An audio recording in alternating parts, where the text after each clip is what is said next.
Wait, who am I talking to? So my girlfriend came from Colorado down to California, and I remember asking to see her ID because I was curious to see what a Colorado license looked like. Between the two of us, our IDs were wildly different. That got me thinking about identification.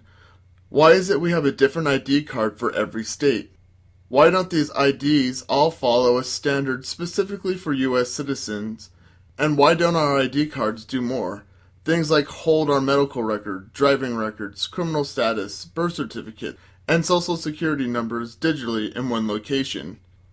For security reasons, individuals could have 2 or 3-factor authentication like a fingerprint scan, retina scan, 4-digit PIN, email verification, and text message verification. In the case of the deceased, social security number verification or specific people granted the ability to mark someone deceased like a doctor.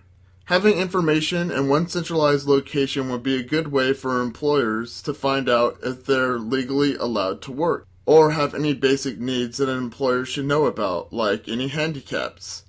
Employers could use this information to verify someone's military status. You could use the information to see if you need to pay any tickets you've incurred. What stocks and bonds do you own? Is Social Security as an option available to you? Do you need to go to the doctor? Do you need to go to the dentist? Do you owe any outlandish medical expenses? What are your medical and dental records? As an individual, you should have access to all these things. Your personal information is just that. It's yours. You should be able to see it whenever you want. So the important stuff. If a police officer pulls you over, he shouldn't be granted access to see your medical history. His system should specifically only look at your driving records, your criminal history, whether or not you're allowed to have a gun, things like that. This is the same thing with your doctor. Your doctor shouldn't be able to access your criminal history. Rather, if you've had cancer, what you're allergic to, things that are important for a doctor to see.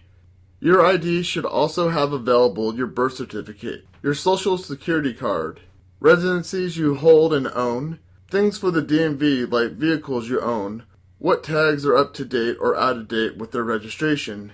The point is, I can get a fake Hawaiian McLovin ID and your general person wouldn't know what to look for on it to verify if it was real, what their authentications are because they vary from state to state.